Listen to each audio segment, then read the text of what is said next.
For generations, British soldiers had carried their heavy ammunition and kit on a myriad of straps and belts, each independent of one another, and an uncomfortable knapsack.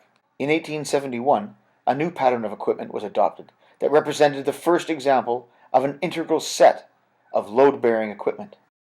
This was the famous Pattern 1871 Valise equipment. Coinciding with the development and issue of the Martini Henry rifle, it was a quantum leap forward in the way the infantryman carried his kit on the battlefield. Gone were the straps and belts slung over the shoulders and the stiff knapsack. Replacing them were a combination of pouches distributed around the waist on a belt, supported by a set of braces that transferred the weight over a greater part of the body. The uncomfortable box knapsack was replaced with an unstiffened valise, which, although of similar shape, was carried supported by the braces low on the back. The pouches containing wrapped ammunition were augmented by an expense pouch for loose rounds for ready access in action. There was also a way, a purpose designed, of carrying the greatcoat without resorting to the en banderole style slung rolled across the shoulder.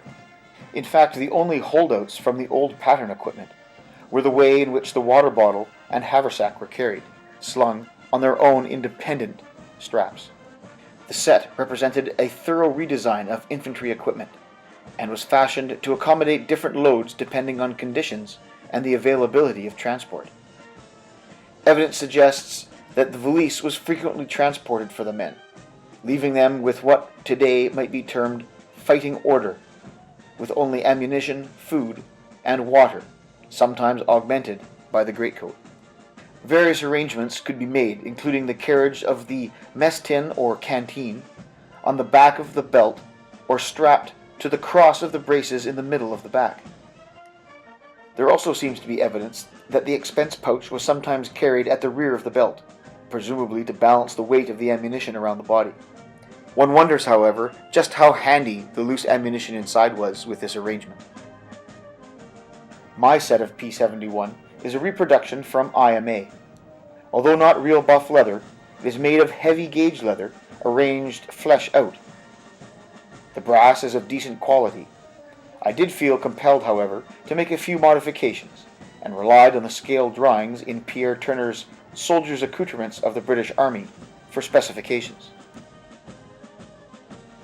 The buckle, although brass, was cheaply cast and very undersized. I took the opportunity to make a new belt with a properly sized general service buckle. This buckle is not Victorian, but rather Edwardian, but is of the proper dimensions and quality. The brass loops for the brace attachments were reinstalled with the proper construction.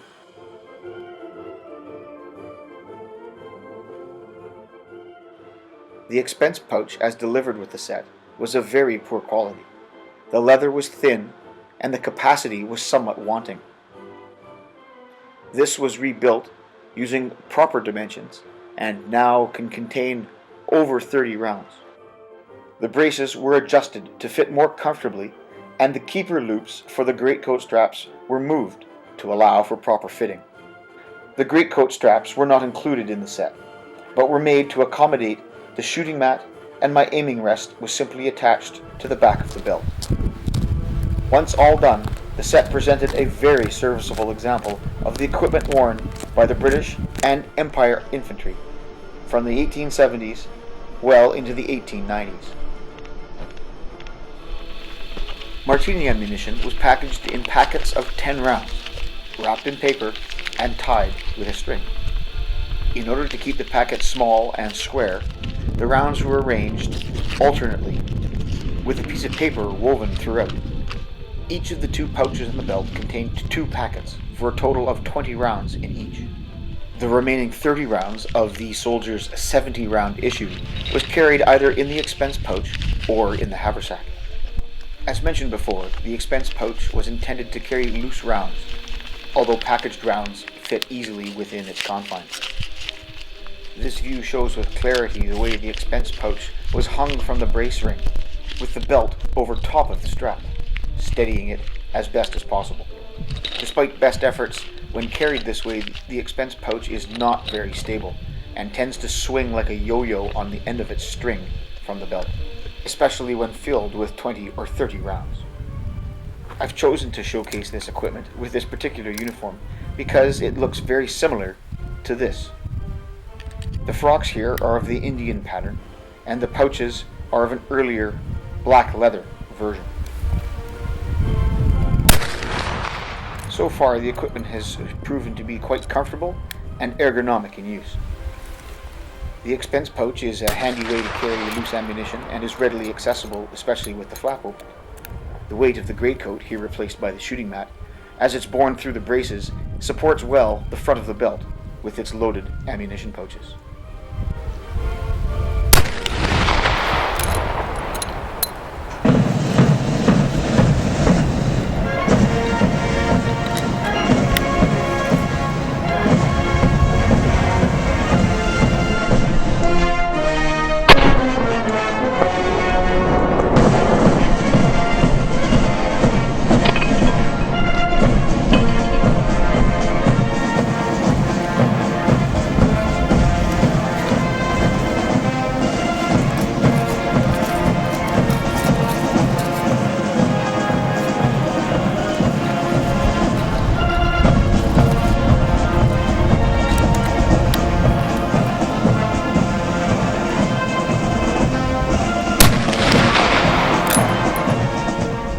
This view of the equipment shows one aspect of it that I find confusing. This is, of course, lack of support for the rear of the belt. Although the front of the belt is well supported by the braces, if there's any load attached to the rear of the belt, it becomes a very difficult set to don. That said, one must take this equipment in the context of an evolution of infantry equipment. A good example of this evolution is the next pattern of valise equipment adopted in 1882, which did in fact have the braces attached at the rear of the belt, giving full support all the way around the body. An unforeseen aspect of this equipment was in fact not due to the equipment itself, but rather the bayonet for the Martini Henry. The length of the 76 pattern bayonet was too long and had to be moved for effective shooting in the kneeling position.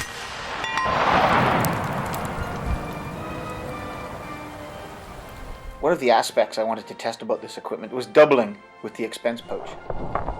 As you can see here in the slow motion, its design did not lend itself well to being stable while moving at the double. The weight of 20 or 30 rounds made it quite unmanageable, and it bounced furiously on the hip. The other parts of the equipment were more than manageable. But the expense pouch definitely proved itself to be the weakest part of this set of equipment. Its place was taken in later patterns by simply enlarging the pouches on the waist belt.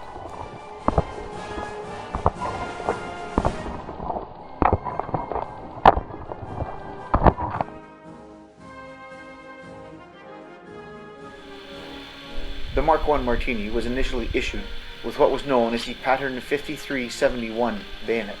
With so many bayonets in service with the Snyder and before that the Enfield rifles, the decision was made to simply bush the socket to fit the narrower barrel of the Martini.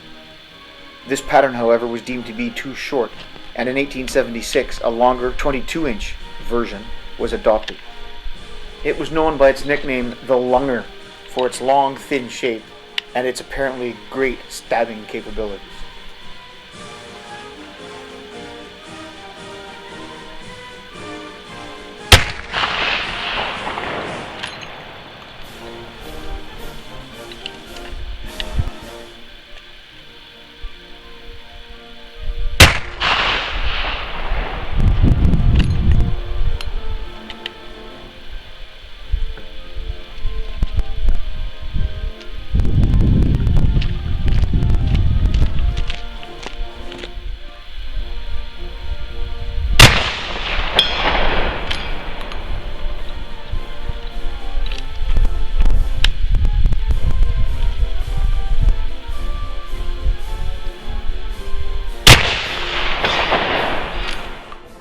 After just these few rounds, there was a thick coating of fouling on the inside of the bayonet.